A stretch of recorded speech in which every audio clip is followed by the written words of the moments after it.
This video is to show how to find area of rectangles and right triangles. So let's start with a rectangle, and bear with my drawing. So let's start with a rectangle that measures 2 inches on one side, and this isn't to scale obviously, and 4 inches on the other side.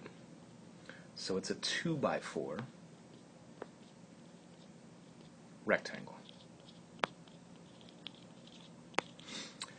If we're trying to find the perimeter, then we have to add all the way around. So the perimeter is the 2 plus the 4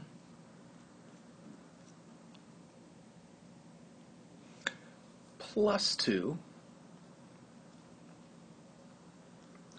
plus 4, because the 2 is over here and the 4 is also over here. So when I add all that together, I have 2 2's and 2 4's for a total of 12 inches. That's for perimeter. I have to go all the way around. For area, what I'm doing is I'm counting how many square inches there are. And if I start to draw these square inches, a square inch is just a square that is 1 inch by 1 inch. And so one of those will fit in the lower left-hand corner, and another one will fit right next to it, and another one right next to that, and I can actually fit 4 of them across this rectangle, and they kind of fit evenly, if sort of messy, but they fit evenly because it's exactly 4 inches across. But I have that exact same row of 4 up here. So I have 1, 2, 3, 4 square inches down here, and 1, 2, 3, 4 square inches up there. And I have 4 2 times.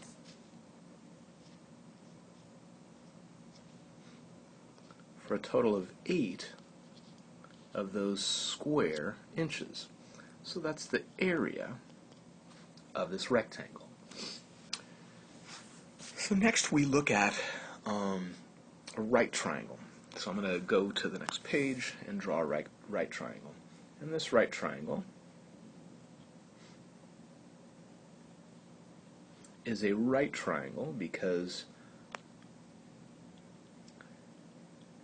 that big angle there that goes up and down and side to side, that big angle is a 90-degree angle, or a right angle.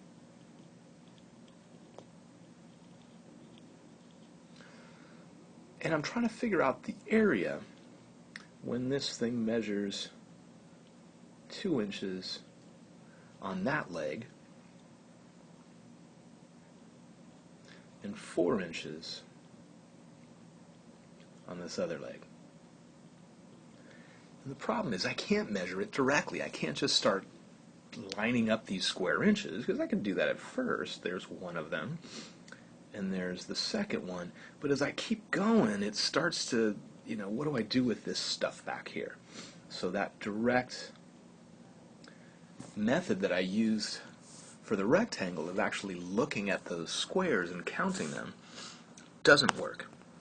But if I think about it, this triangle can be seen over here, and I'll draw it in green, and sorry A's, you're out of it, but I'll draw this in green. That part of this rectangle is exactly this right triangle. So that's 2 inches on one leg and 4 inches on another, and is a right angle, a 90-degree angle right there. So that green lower left half of this rectangle is exactly what I'm looking to find the area of over here. And when I think about it, that is half of the rectangle. It's the lower left half, but it's half. And what's to me really interesting is if I redrew this, oops, and not in green, But if I redrew the rectangle and I said, oh, okay, here's my 2 by 4, where I have 8 square inches, and you wanted me to look at, let's say, the bottom half. You know, that half of 8, I can see it. Here it is, 1, 2, 3, 4. So if I just said find half of that rectangle, you could see that, oh, half of it is 4 square inches. The area of half of it is 4 square inches. Well, that's true over here as well. This is the lower left half, just like this one's the bottom half. And so I can say that the area here is just half of the 2 by 4. It's half of the 8 square inches. And so it's 4 square inches, even though I can't directly measure it.